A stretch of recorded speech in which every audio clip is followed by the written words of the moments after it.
המפגש היום הוא מפגש מיוחד, ואיך הטעמי שהזדמן לנו לעשות. אנחנו במט"ח עומלים לאורך כל השנה בייצור חומרים וחוויות למידה, כולל חוויות סיפוריות ומשחקיות ואחרות. אבל צריך להכיר שבעולם של היום, ילדים זקוקים להרבה יותר על מנת לשמור את האטנשן שלהם.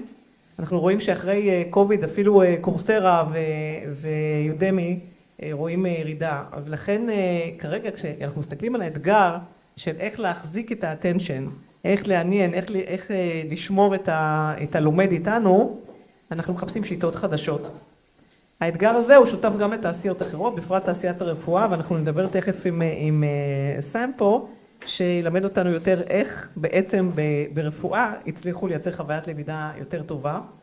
זה העתיד שלנו גם במט"ח, בפרט שמסתכלים על חוויה של לומד עצמאי ויכולת של הילד להתקדם על פי הקצב שלו.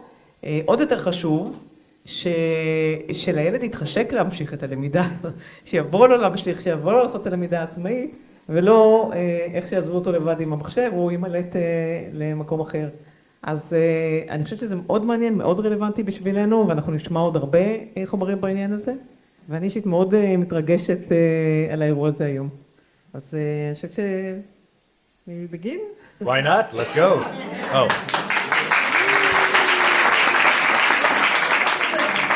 So I'm extremely excited to welcome you here today, Sam. Happy to be here. Thank you for having me. Of course. So Sam Glessenberg, you are CEO of Level X, a gaming company, and you also have a special title, a special work on Shiba Hospital, right? You are the head of emerging health tech initiatives at I don't Shiba. remember the title. You have to read it off. I'm writing it. Head of emerging health tech at Shiba. Head of Emerging Health Tech. That's okay.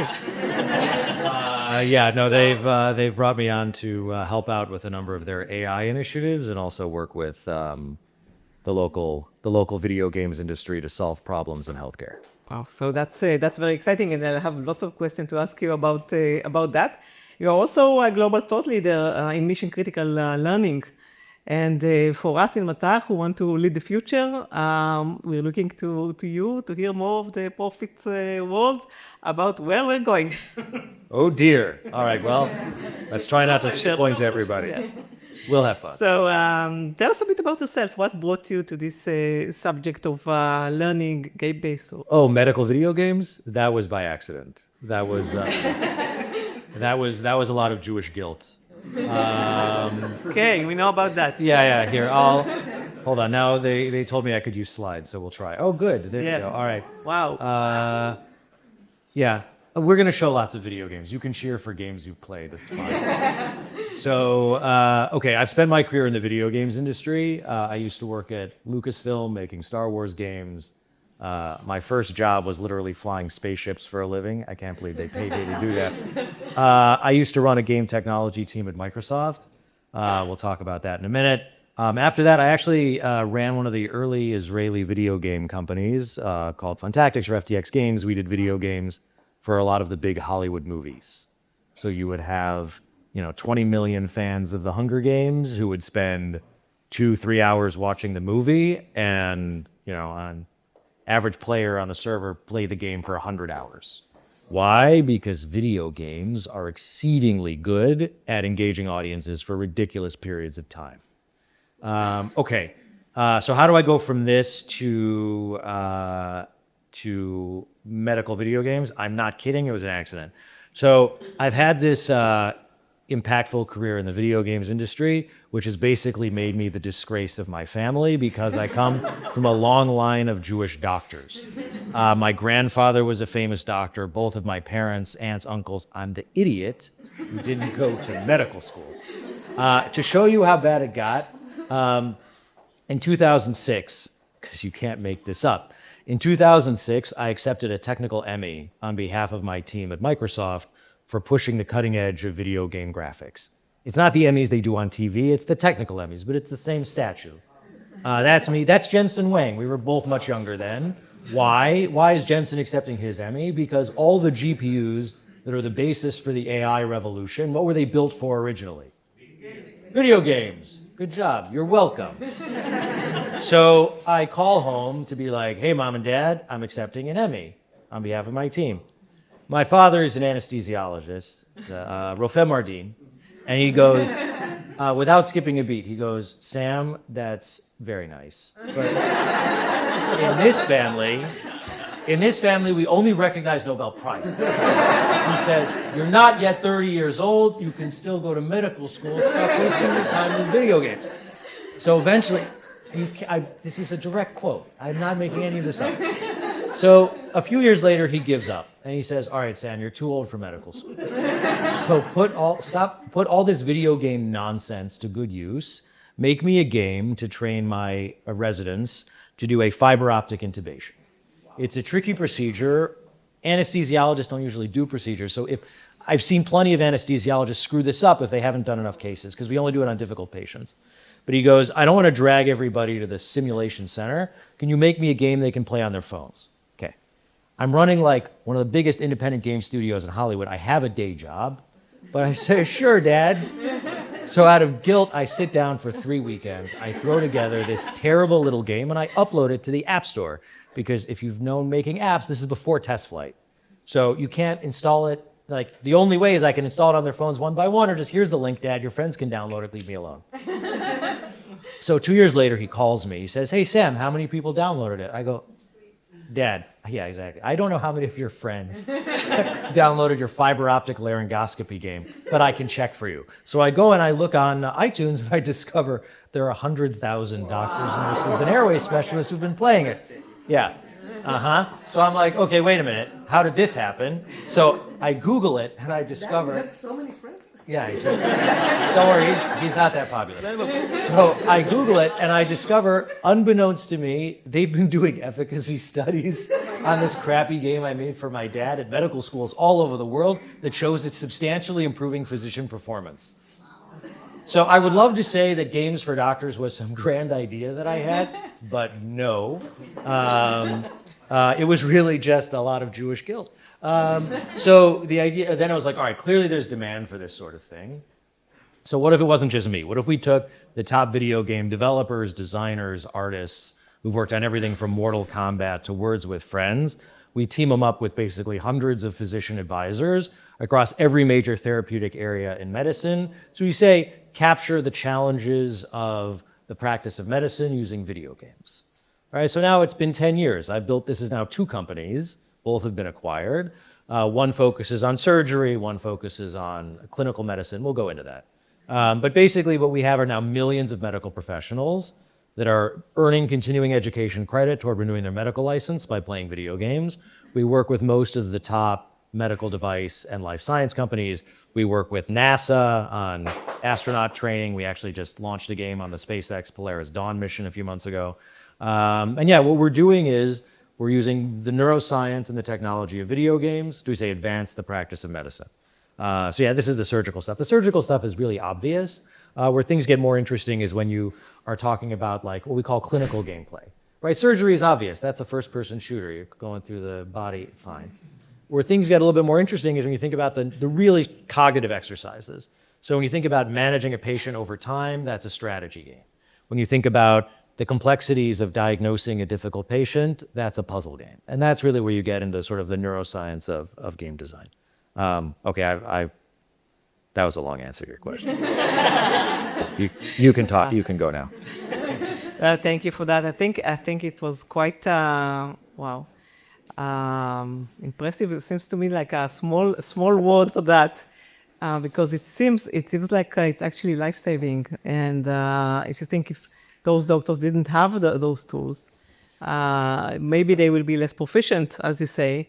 And in that case, that could affect someone very badly. I mean, so the importance of the games is way beyond fun, and I'm sure it's very fun as well. But wow, this is so important. I'm grabbing the chair. I'm realizing because when you understand how doctors train.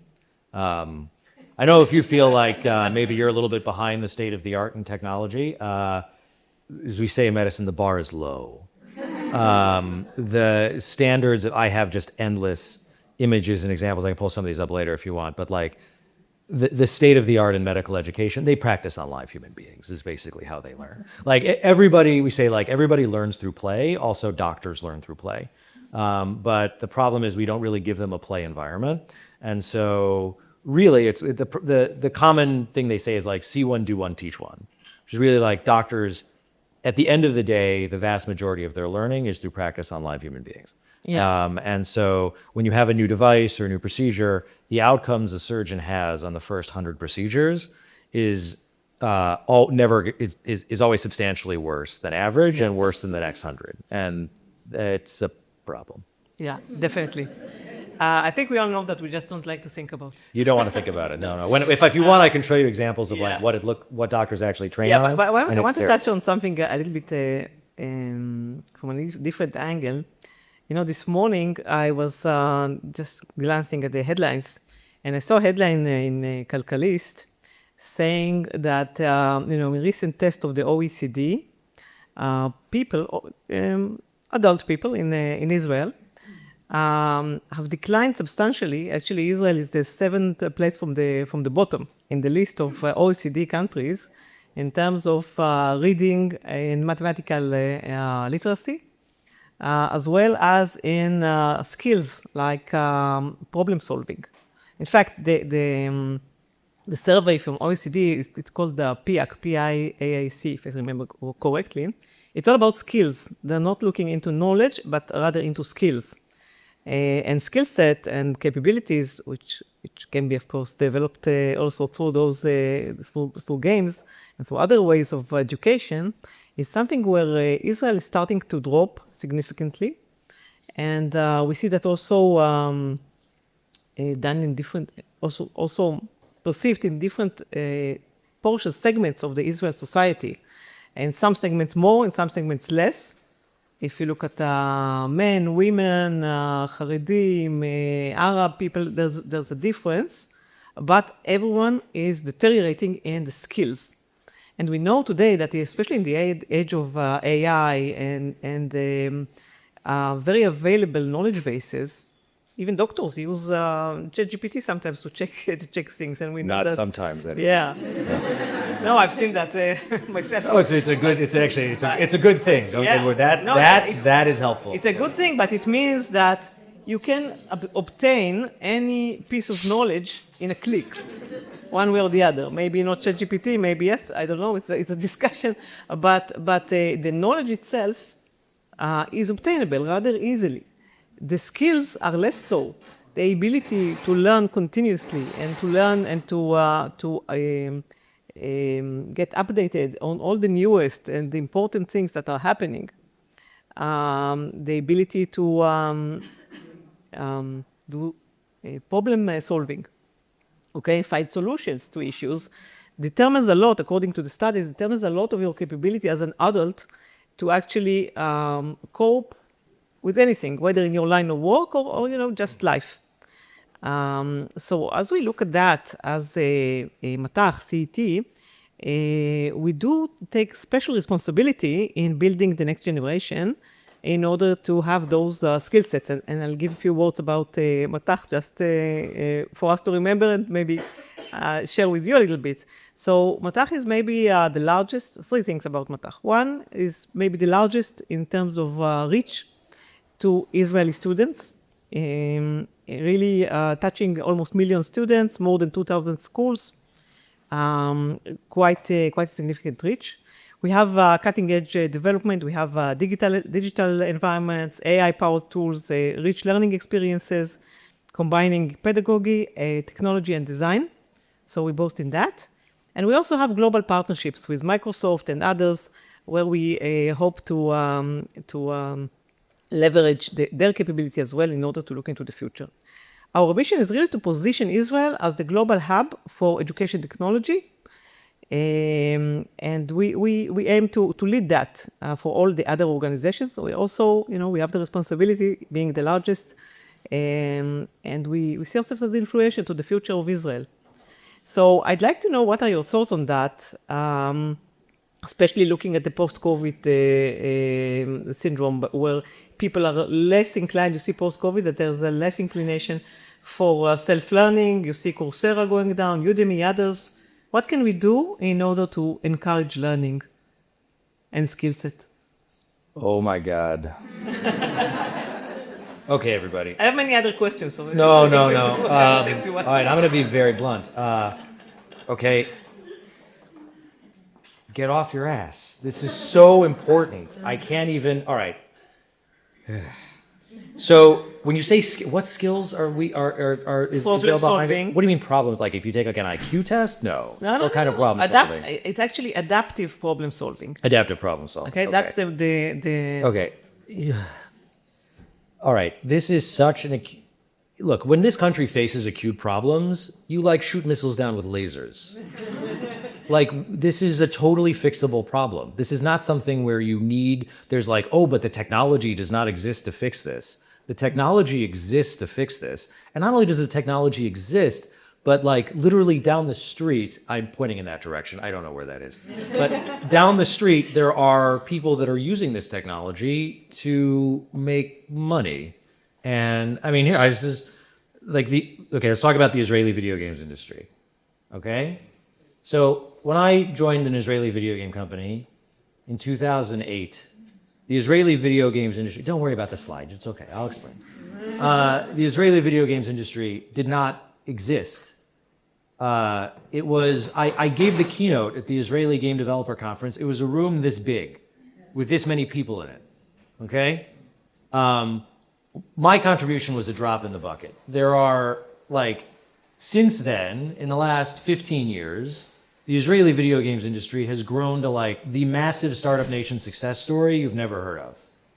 So, literally now, something like 5% of global game revenues, like we're talking $8 to $10 billion a year, comes out of Israel. So what's happening is Israelis are literally pumping games out to the global community. Billions of people are playing them for endless thousands of hours, right? Where we are changing their behavior. We are literally training them how to play. I'll walk through the neuroscience of how that works.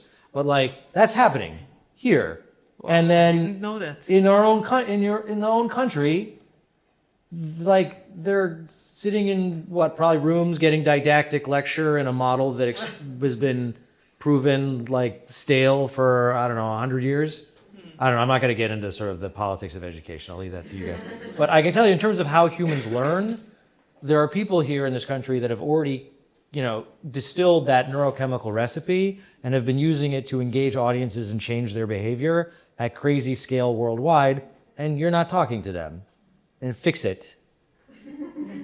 Because we need you to fix this problem, because we got to keep the economy going, because all the rest of us, Jews around, we're going to have to move here eventually. So, in case you haven't noticed, it's getting pretty crappy. So, we need you to, so, like, there is, like, we have the technology, we have the case studies, we have the knowledge, literally, like, you could walk there. So fix it. Was that angry enough? Okay. Excellent. I'm happy to help. It's not like I'm just giving you a hard time. You already are helping, and so we're going to make video games, right? Yes. So what makes game-based training work? How can we do it good? How can we do it effective? Okay. This is not like we say chocolate-covered broccoli, where you like take things, you sprinkle on a little games, and you take some. No. Okay. Over the last 30 years, the video games industry has distilled the neurochemical recipe for driving learning and changing behavior among any audience, and we have been testing it on 3 billion unwitting test subjects. You and your students are all included in that group, okay? We have figured out how do you achieve the right balance of reward and frustration, challenge and skill, to maximize the release of certain neurochemicals in the brain, to maximize learning. For any of you that have experience in learning theory and so forth, you will find parallels to all of this.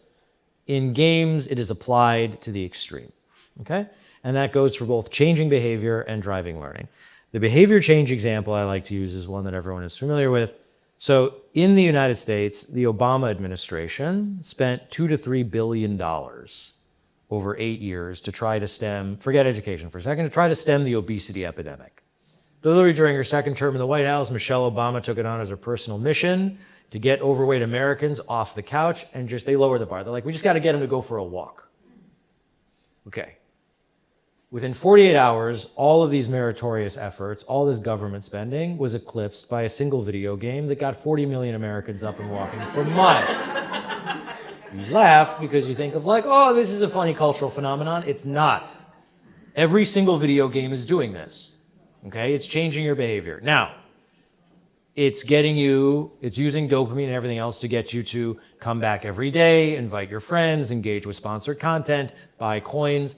It just so happens that what Pokemon Go did was a little tweak, which is, in addition to all that stuff, they also reward you for walking around strange neighborhoods, okay? And all of a sudden, I don't know what the situation was in downtown Tel Aviv, downtown Chicago is a zombie apocalypse for a month and a half. So every video game is doing this. It's changing behavior, right? It's just, you don't see it. When you see it, when we do something that you can actually see in the real world, oh my gosh, everybody goes crazy and there's car accidents. But I'm pointing this out because this is what we're very good at. Now, how does this work? Now, I could spend hours drilling down to the neuroscience of games. How do you properly do this? And I'm happy, like, there's all sorts of how you build, everything from how to build proper trivia games, how to explain complex neurochemical concepts. Okay, I'll start with the basics, which is Angry Birds. Who here has not played Angry Birds? Seriously? Okay, that's like 10% of you. It's 2025. That's your homework. You have homework. Play Angry Birds. Okay, for all the 90% of you who live in the real world, remember back to the first time you played Angry Birds, what happened? Angry Birds hops in the slingshot, right? You aim at the Tower of Pigs, and you pull it back. And what happened the first time? Anybody remember? You missed. You missed. You missed. You missed. And what happens when you miss an Angry Birds? The Angry Bird piggies laugh at you. Why? This is gratuitous. Why? It makes you frustrated. Second bird hops in. You aim a little bit better. You fire, but you get close to the tower. You still miss. You get more frustrated. Now I'm starting to get the hang of this. Third bird hops in. You aim a little bit better. You fire, and what happens? You hit the tower, and it's glorious. There's explosions and animations, and the pigs go flying, and music changes, sound effects. Why? All of this was deliberately designed to trigger a dopamine release in your brain that reinforced those neural pathways you used on that last successful fire. Okay? This is why an hour later, you're firing that bird between two narrow obstacles at 50 meters, and why 100 hours later, you're still playing the damn game. Now, okay, we didn't invent this neuromechanic in the video games business. It's existed in the mammalian neuron for tens of millions of years. This is, in fact, how our ancestors learned how to throw a spear, right? Miss, frustration, hit, dopamine. Okay, what are the neural connections we just used on that last successful throw? Make those thicker. We're going to want to use those again, okay? So Angry Birds is using this to train your brain, right, to develop a mental model of parabolic flight, right, to predict the flight of an angry bird. Okay, but you can use this for anything. You can use this, for example, to train a doctor, right, to develop a mental model of diagnosing complex diseases, right? So it's not just, oh, here's the test result, pop quiz, what does the patient have? That doesn't teach you anything. But if you go through the reductive reasoning puzzle of, all right, the patient presents, here are 50 tests you can order, questions you can ask, just start playing. And your job is to not only figure out what the patient has, but eliminate the other differential diagnoses, right? This is a puzzle game. This trains your brain how to develop a mental model for doing this. And you can see when we do this, we are extremely deliberate about timing, about reward, about frustration, in order to keep you in, I'll use a learning term. I use the zone of proximal development, right? To keep you in the flow state, achieve that balance of reward, of challenge and skill. Same thing, you're trying to manage a complex patient over time, multiple comorbidities, right? That's a strategy game. And you can break this down into very, like, really, you got to understand what is the mental model you need to develop. And then there are endless tools in the video games industry that you can freely steal. We will give it to you, or just copy it. We all copy each other, just copy it. And you can use it to help people develop mental models of very, very complex systems. I have lots of great examples, including ones that actually work with kids, but now I've talked for too long, so we can go. Next question. Okay, so we're all brought into gamification and quite excited as well.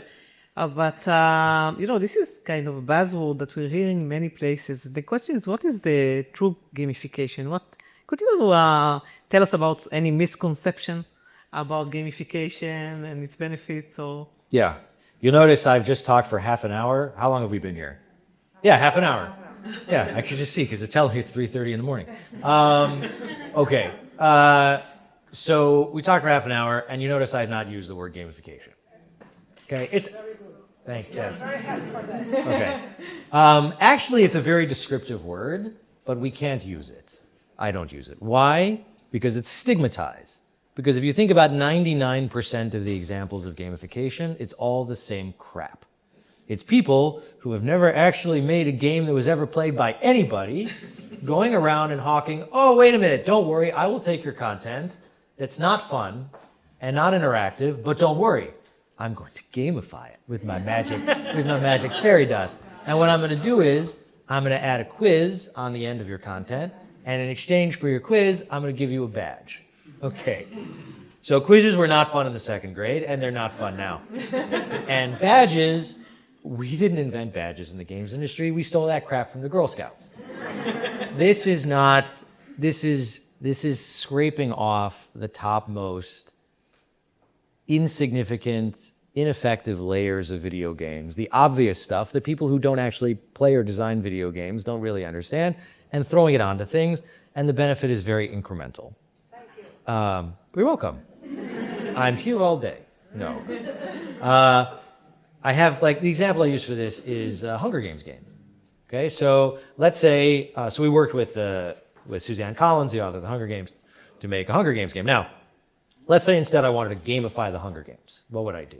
So people are going to spend maybe 4 hours reading the book. Okay, great, so I'll gamify it. At the end of the book, I'll give you a quiz. And in exchange for completing the quiz, I will give you a badge. And I will go from 4 hours to 4 hours and 3 minutes. And it will achieve nothing. Okay? It's not interesting. Instead, if you actually go into it and you work with the author and you redesign the media, we say redesign it for the medium, for the platform. You do a crafted experience, you do multi-frequency game loops, reward systems, social gameplay, competition, that's how you get the hundreds of hours of engagement. And this is for commercial audiences, right? So this is how you make the money. But from an education perspective, this is how you help people now use that time to develop these mental models of complex systems and really understand real problem solving. Yeah, I mean, okay, this room is like, how many people are here for an hour? This is expensive. You could like make a game for the price of this. You just depend. It's a matter of focus, but we can talk about that in more detail. I'm learning from you, and it's not that gamification is not about, or gaming is not about the badges and the points. It's more about creating systems that engage people, right? That they make them want to engage, to challenge themselves, and to gain something in the process, even a learning. Yeah, humans learn through play. Yeah. This is how humans have learned forever. And yet humans have not evolved to learn from a lecture. Yeah. They've evolved by playing with things. And also persisting through difficulty. Yeah. And that connects somehow also to our problem solving from before. The actual teaching of how to persist through difficulty, how to train, how to fight towards a goal is actually serving you later on when you come to problem solving, especially adaptive problem solving, because most of the problems we encounter are changing as we go. Yep. Right? That is in fact that's the zone of proximal development, right? Like if you make but we know this in games, right? If you make a game that's too easy, people will get bored and peel away. If you make a game that is too hard, people will get frustrated and stop playing it. And so in the games industry, where there's 1,000 games launching in the App Store every week and it's fiercely competitive, you got to tune this down to a very, very Like, you have to do it. We talk about, what's the term you use in education where like everyone gets it, like customized educate, where like everyone, personalized. Sorry, remember the buzzwords. Personal education, like we do this is like par for the course for video games. So every time you're playing a game, including the ones that are made by Israeli developers, right? You're playing one of 100,000 versions of that game. Where what's happening is every time you play, each version is slightly tweaked. Oh, this might have a shorter tutorial. It might be a little harder, easier, more expensive, less. And they're constantly tweaking it to optimize it and figure out what retains users for the longest period of time or drives certain behaviors. And then they start personalizing. They figure out what are the different segments and what, even for you as a player, right? Sorry, it's my... Speaking of diabetes, that means my daughter's blood sugar is going low. That's 3:30 in the morning in Chicago. automatically missile alarm. Just that you know. Oh, sorry, I didn't mean to freak you out.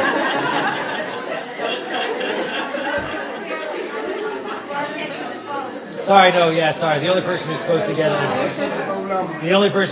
adrenaline rush when that happens is me. All right, I'm gonna have to text my wife in a few minutes. Okay. You need to take this away? is, huh? You need to take care of that? She's at home. If her blood sugar doesn't go back up in a minute, I'll call her. Okay.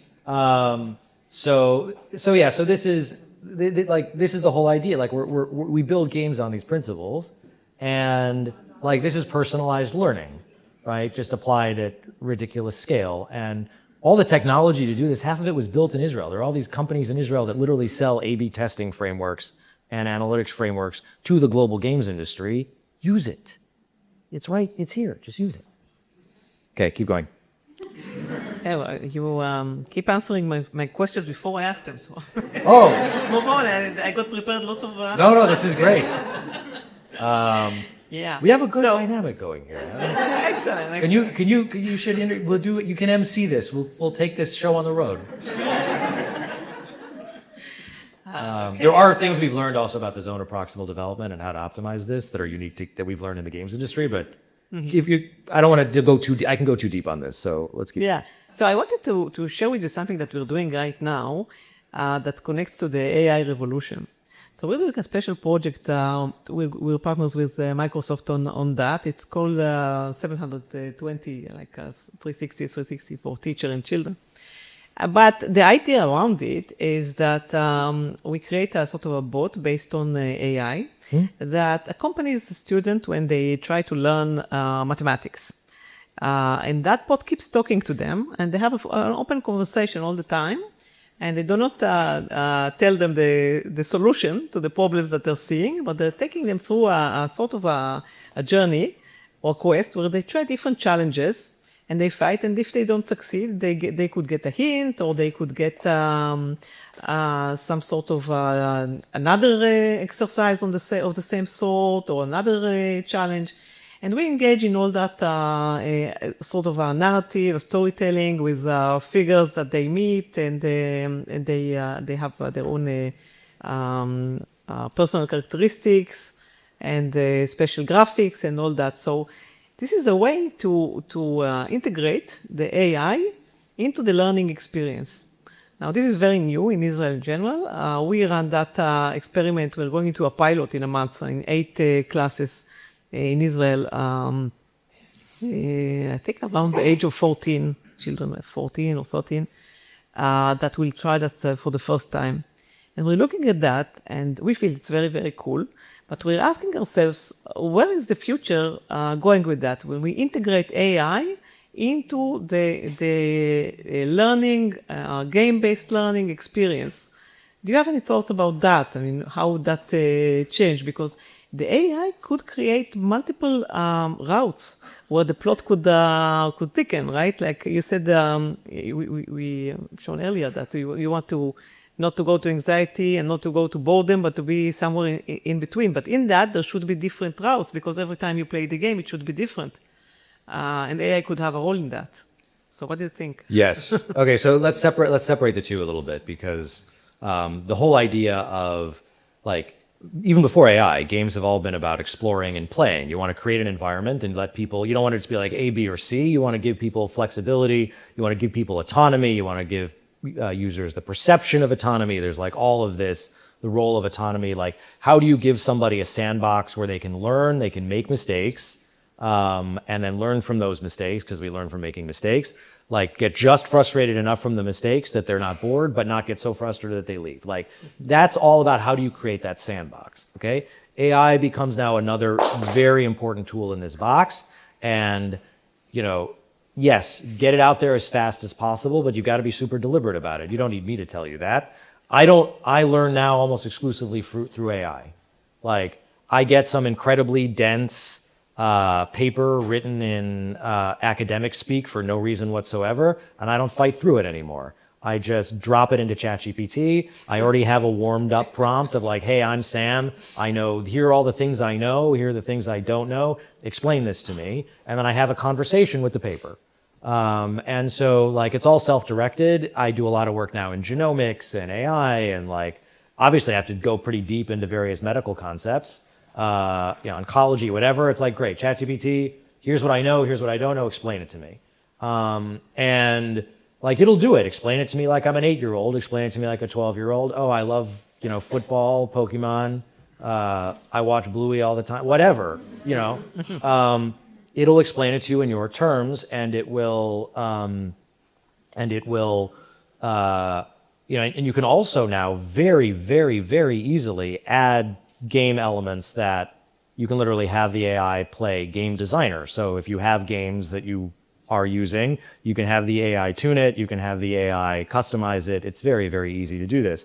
I think the tricky thing is, what you're describing though is, do not assume that the AI will put the user in the zone of proximal development, because like the reason it works so well is because it works really well with self-directed learners. But if the kid is just trying to get through the thing and, get the approval that they did it, like the AI is not going to, on its own, right, challenge the person sufficiently. So that's really where like I'll say curriculum design or the surrounding architecture is really important. The technology exists, this is totally doable and is incredibly powerful, and yes, deploy it. It is going to be the best way to learn. You just have to be deliberate about it. But yeah, like you could give an AI, like, if you have an AI with like, hey, here's 30 games that you can use as a library, each where you can basically specify the parameters for the game, like feel free to incorporate that as you're educating this, 9-year-old on chemistry. Like, here's the topic they need to learn. Here are the, here's what they need to know at the end. Here's the assessment we're going to do. But obviously don't reveal the assessment, because then they will. Yes. Yeah. And like all the things you need to do to like, I think an AI that's how I learn today. That's how my kids learn. And yes, that is the way you win. Yeah. Excellent. And actually, you're even putting more focus on the fact that the AI could determine the process in which those units are sort of set within the learning of the student. Yeah, that's the balance. Yes, and that way, according to the specifics of the learner, the learning could be more adaptive and more fit to the way they want to learn. Because one wants to learn through a movie, the other one wants to learn through an exercise, the other one would like a quest in the forest, or I don't know, or a different scenery, and we can build that, as we go during the learning process itself. Yep, and then use assessments throughout to figure out, is she getting it? Yeah. Oh, she's getting it. Okay, great. Now let's keep moving on. Yeah. Oh, she's struggling with this. All right, hold on. Let's really like figure out what tools, because it's not just chat. You want to have other tools that you bring in. Like you want to give it a library of videos. You want to give it a library of games. You want to give it a library of things that it can, tweak and customize, images, whatever, and say like, okay, pull this in when needed to go deeper into this topic. But you don't need me to explain how to do that. Actually, we do. Learning from your this is just because we want this to be fun. We want this to be engaging. We want this to be so much fun for students that they will say to their friends, "Come on, I've reached that level. Where are you? Or you should play that as well," and that it should be contagious. because looking at the future, looking at children today, I mean, I'm sure you have similar stories Yeah, with your children. I mean, they're easily bored. They have so many opportunities for fun. So learning should be, you know. Yeah, the rule of my, they can play all the games they want. They just have to make them first. You laugh, but they, like, if you tried Gemini 3, you could just like, Daddy, I want to play Dragon Merge. Make a Dragon Merge game. Okay, like 3 hours later, it's a Dragon Merge game. Like, you can do it now. It's not, this is not rocket science. Wow. Nice. Okay. I can show you all sorts of games my kids made if you want. So if you compare really, talking about children now, so if you compare lessons that you have from medical training to schools, what would you say is learnable or comparable and what not? I mean, I'll say like we've started actually making games now for I mean, it's all applicable. I mean, if you think about what we're doing, if you think about what we're doing, I spend a lot of time explaining complex biochemistry to doctors, but you can use the same methods, right? What do we use to teach them? Particle puzzles. Let me see if I can pull up an example of that. Yeah, so if I'm trying to explain, you know, complex neurochemistry or complex chemistry for oncology or whatever else to a doctor, right? I use particle puzzles. We stole that from the video games industry because 1 billion people play particle puzzles. And like, I didn't invent any of these game mechanics. If you look, the top games in the App Store are particle puzzles. And so these are games, if you play them, you should play them, where like you're manipulating water, you're manipulating particles, you're manipulating, you know, but certain things react with certain things, right? You can use this to teach chemistry. We use it with doctors. There's a reason, like, why are these games so addictive? Again, evolution. How many of you have seen an ad that looks like this? Yeah. Why? Why do they do this? In fact, when you click the ad, sometimes the game looks absolutely nothing like that. Why?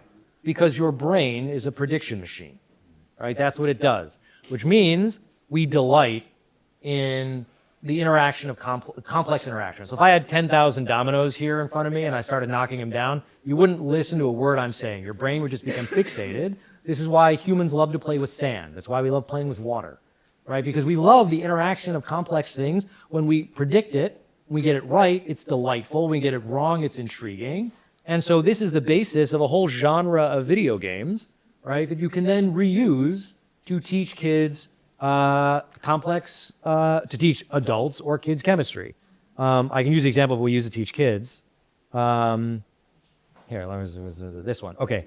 Well, as you learned from that alarm, sorry, 5 years ago, my middle daughter was diagnosed with type 1 diabetes. So if you know, it's a sakeret sug echad, if anyone's familiar. Okay, great. So on Friday, your life is normal. And then on Saturday, you thought your job was running video game companies. It's not anymore. That's your second job. Your first job is you're a pancreas. And 20 times a day, you need to inject basically a lethal drug in very precisely calculated doses into yourself if you're a teenager or a kid, or into your kid if you're, you know, if you're a parent. But don't worry. After 48 hours in the best children's hospital in the Chicago area, they give you this, which is what I call your guide to not killing your own kid. Here are your carb ratios, because you have to dose insulin for every carbohydrate you eat. Here are your rounding rules. Always give insulin for carbs before eating, but only give a correction dose if it's been at least 3 hours since the last rapid-acting insulin. Okay. You got fractions, you have decimals, you have essentially calculus. And eventually, after, I mean, it took me several months. I'm an engineer. I don't know how everyone else does it. Eventually, you develop the mental model of this complex system. And this is stupid. So we fixed it. So this game launched a few months ago. And I built this because I needed it for all the teachers and substitutes and kids that my daughter goes to sleep over at. But basically, it uses these particle puzzle mechanics to train kids and adults how to manage this incredibly complex disease. So it's got 60 levels. They're 3 minutes each. You play the whole game with your thumb. It looks like Candy Crush. Why? Because everybody plays Candy Crush. Also, you're very stressed out when you get this diagnosis, so we want to make it less stressful. But that's the idea, is like it uses the same mechanics to train your brain how to manage diabetes. So food comes in, you dose insulin. The insulin action curve is slower than the digestion rate, but it's okay. You'll learn that. You'll intuit that through a particle system, right? So this is extremely complex biochemistry that takes adults years to learn. A well-designed game can teach it to you in 2 hours. And as a result, like this thing's been out for a few months. It's already become like the standard of care in the United States. And as I've learned different parts of the world, for learning how to manage this disease. I think we've got something like 30 or 40,000 players like in the first few months, which is like, this is type 1 diabetes. It's like there aren't that many diagnoses every year. But like, this is it. The bottom line is any incredibly complex concept with, here we're layering on what, probably 25 different math concepts you're going to learn between the ages of 1 and 12, between first and 12th grade. Like, you can learn it in a very applied way with a well-designed video game.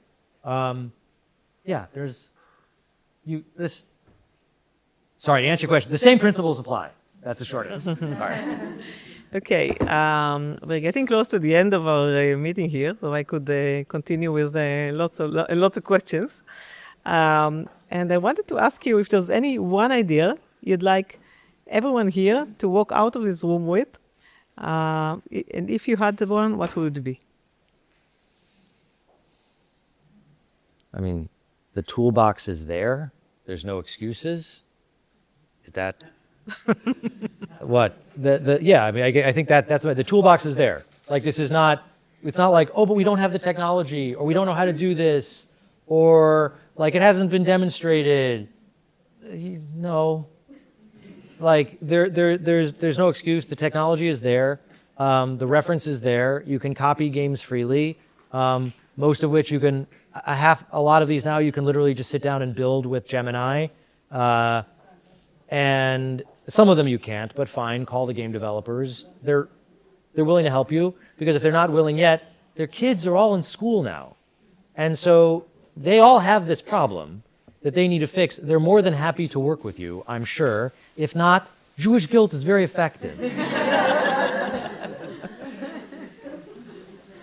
So I think we really learned that the most powerful learning experience is really about the combination between the challenge and the support, the purpose and the play, and the technology with the human connection. And the role is not only to deliver the content; it's to really ignite the curiosity and energize people with fun. Again, a challenge. So I think we all, as we are. Can I say? Yes. I just want to say, so, here's another thing. No technology for technology's sake. Okay? That's true. This is very important. This is very important. All the technology in the games industry, and I didn't even show you the cool stuff. You saw there was probably some bleeding and computational fluid dynamics and squishy, okay. Technology in the games industry is amazing. All of it serves a purpose. And that purpose, it's all in the service of game design, right? The engineer who's making all this cool stuff is beholden to the game designer, whose responsibility it is to create the experience. So when I was touring schools for my kids, right? And I would ask them questions, I would be like, talk to me about technology. And they would say, immediately they would give me a list. It's like a shopping list. They'd be like, oh yeah, we have this many iPads per kid, and we have this many of this, and this many smart screens.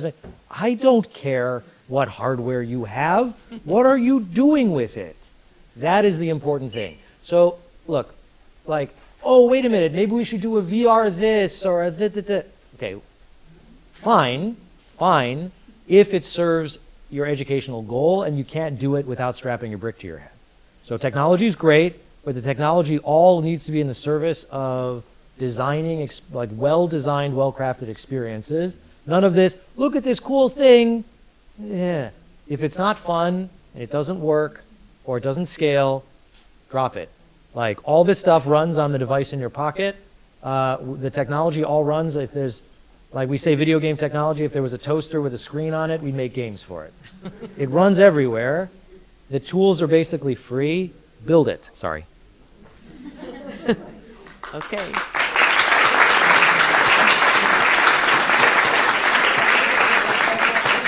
So thank you very much for this inspiring talk and shaping the future of learning.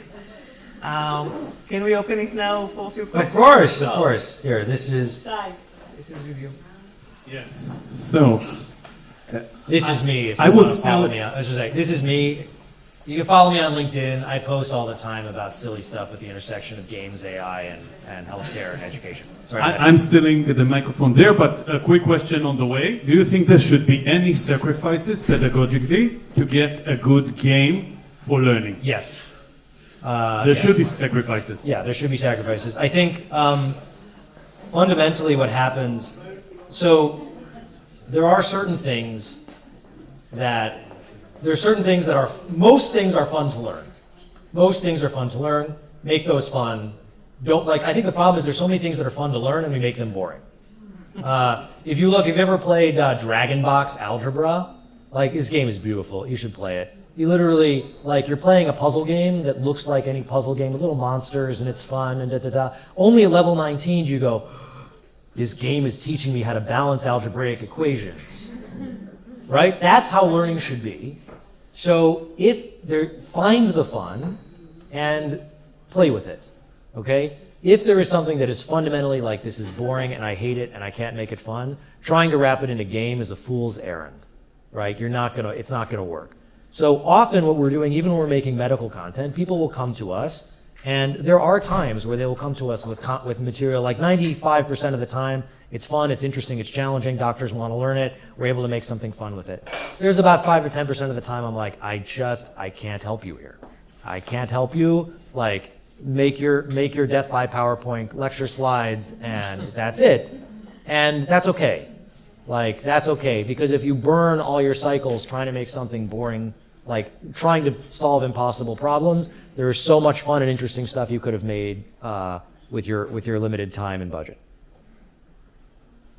Thank you. Sorry if that's not what you wanted to hear. First of all, I would like to share our gratitude with your cadre. You are very successful in the game, which is Spanish, you're one of the biggest heroes to the world, but will bring you your education, we leave it at the thanking. My question is, I think, as you said here, there's no industry that knows better how kids learn than the gaming industry. They've been trying to teach educators for decades now. The word gaming, I've been working in education for almost 20 years, and the word gaming, till Microsoft bought Minecraft, was a bad word. Educators didn't want to know. They thought gaming was actually bad for kids. So my question is, why do you think there's this dichotomy so big? On one hand, we know there's no industry that knows better how kids learn than gaming. There's a wider stigma. Exactly. Yeah, okay. Education is not able. Worse than that, I love, thanks for this slide about gamification. Because when Microsoft bought Minecraft and brought this amazing pedagogical breakthrough, educators think that the success of gaming is because you put a badge or because it's fun. No, it's because kids learn. Yeah, gaming is effective. It's not like it's not the chocolate covered broccoli, right? It's not like, I've got to add some gaming to make this thing that isn't fun. That's not how it works. Gaming is the most effective way to learn. Humans learn through play. It's the most effective way to learn. You got to give someone, games are an opportunity to give someone an opportunity to play with the subject matter, but creating that play environment is non-trivial, right? It is hard to do. It requires a lot of trial and error and a lot of deep knowledge that has been gleaned, but luckily that knowledge has been gleaned. Why the stigma? Because as you've seen, games are a powerful force. This neuroscience is extremely powerful, and just like anything else, just like television or anything, it can be used and video, it can be used for good, it can be used for evil, okay? Majority of use is for evil. So you can use the same techniques we use to addict people to gambling. These are the same techniques you can use to pull kids into meaningless drivel that doesn't help them learn anything. But that's not just true for games, right? That was true for video, right? You can go on YouTube. I learn more from the History Channel or watching YouTube than I ever learned from high school history, right? But At the same time, there's unboxing videos and other crap. So, okay, you know, you've got like, now the job is to use this powerful force for good instead of evil. By the way, the same goes for AI. I hear a lot of people very nervous about AI, and they're like, oh no, AI, what's it gonna do? It could be dangerous, don't wanna touch it. Okay, the bad actors are using it already. They're using it. So if you want, I don't know whether AI takes this in the direction, the utopian direction or the dystopian direction. We know what the dystopian direction looks like, we've seen movies. But if you want it to go in the utopian direction, the biggest effect that we can have is to use it. The bad people are using it, the good people who dedicated their lives to improving education, right? If because of their moral scruples and their existential angst don't touch the thing, that's only a guarantee that it goes to the dark place. Yes. Okay? So you all need to use it. Stop worrying so much. Remember, the bad people are using it anyway. So if you use these tools for good, like why the stigma? Because it's been used for so much badness. But that doesn't mean the tool itself is bad, it just means it's effective. So steal it from them.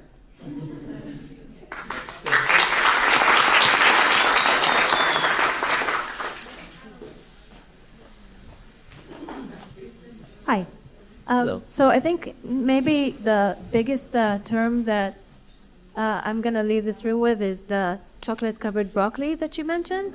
And I think that when we talk about games, you said two things that seemed really important to me, which is autonomy and interaction. And I know, we all know that the technology exists, but can you tell us a little bit more about what does it actually take to move from the chocolate-covered broccoli of badges and quizzes to an actual game that requires or creates autonomous situations, creates this interaction that's addictive, that causes the learning and doesn't just reward answering questions in a gamified way? Because the technology can go, we can use the technology for, for both. Okay, so the things like autonomy and interaction, these are all like a couple items on a list. The game designer's toolbox, right? That example I used of Angry Birds is one of 1,000 tools in the game designer's toolbox. If there's anything you should walk away from, it's the depth of the discipline of game design is as deep as the depth of the discipline of education. Maybe within an order of magnitude. How about that? I don't want to insult anybody. Actually, no.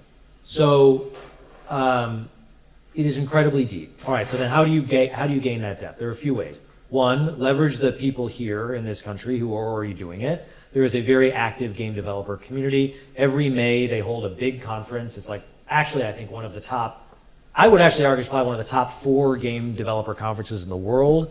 It's here every year. I think they do it at like Airport City or whatever. There's like 1,500 people. You should just go. Go. Engage with that community. Play games. Play games, like, as your homework. Obviously, you know, get a nice variety. I'm happy to recommend a few. But like, you saw a few here. Play them. And play them with with that lens, right? What makes the game fun? Why am I playing this? Why am I compelled to play it? Like, you're all smart people. You're good pattern matchers. You can go look at like a well-designed, you know, curricula versus a badly designed one, and you can kind of be like, all right, why? All right, start doing that. Play with that inquisitive view of the universe. Again, that's not going to give you enough. Just like everyone who watches movies, everyone who watches a movie thinks they make a great movie director. You hand them a camera, it doesn't produce anything good. That doesn't, but necessary but not sufficient. So you use it, you play the games to start getting an understanding, go to the conferences both to meet the people and to learn about this discipline, and then start making things and testing it. The first things you make are not going to be good. That's okay. Hone it, make it better, and then talk to the people who are good at it. They're Israelis, they will tell you their opinion. More bluntly than even I will. Good, is that okay? Absolutely. Do we have time for another question? One more?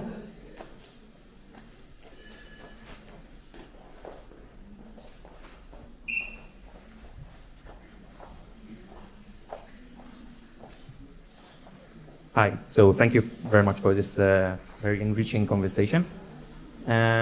as you've talked, I was really it kind of brought to mind I think about Duolingo, where is there like a really enriched gaming experience, but not so much. I mean, people play, I can play it, maybe more gamification, but then they go abroad and they discover that they're not able to even speak like a whole sentence with a stranger in Spanish or maybe in French or different linguistics. And as the conversation went on, I was maybe, I don't know what to say, perplexed, but I thought whether it has anything to do with the fact that you switched a lot between the words play and game, which here, we just call it משחק, but in English, these are very different terms, play and game, and whether we should have more, I don't know, how can we do it, playtification and not gamification? And what do you think about the difference between play and game in that regard with learning? I'm actually not that impressed with the game design of Duolingo. Yeah. I wasn't able to get into it. So I think it's obviously, I should put it this way, it's one of the better examples, right? It was successful, but I actually think from a game design perspective, it isn't that sophisticated. But as you see, it works. I think where it falls short is exactly where I think on the game design side, it falls short. Where it falls short in terms of its effectiveness is things like, you can't actually hold a conversation because it's not designed. You don't actually have a conversation. Like the best way to have a conversation, to learn how to have a conversation, is have a conversation. And Duolingo doesn't do that for you. But nowadays with AI, right, you can have a conversation in another language. And all the things that make and it drastically lowers the bar. Why is my Hebrew so terrible? Because I speak it with a Chicago accent. And when Israelis hear it, it sounds like fingers on a chalkboard. And so no one wants to have a conversation with me, and thus I don't learn it. And so I think that there you got AI as a solution. And I also think you can do a better job on the games front. Let's see if this will work. This is like, I have a lot of side projects. So is it gonna, can you get my phone to display on the screen? No. Oh, great. Okay, I made this for myself because, let's see if it sticks. Because I'm addicted to word games and, oh, come on. Oh, maybe if all right, we'll see. I'm addicted to word games. So let's see here. So I play all these games. This is like a game that I play that I'm addicted to. So I just copied it. And I'm sorry it's so flickery, but I made a version where basically in order to play the game, when you submit the thing, in order to actually play the game, you need to give it the translation to the target language. So here, let's go. And then I just share it with my friends, and then they go, "Oh, Sam, could you give it to me in Arabic?" Or my mother-in-law asked for Yiddish. You can play it in Yiddish if you want. So I vibe coded this in my spare time. It's not, you can do this. Copy stuff that already exists. You don't have to reinvent the wheel. Find ways to integrate, use existing mechanics. And, now I'm actually have a game that now look, that game, all that's going to do is maybe help me with vocabulary. It's not going to actually help me with speaking. That's where AI comes in. You should build that. The AI one. Okay. Thank you so much.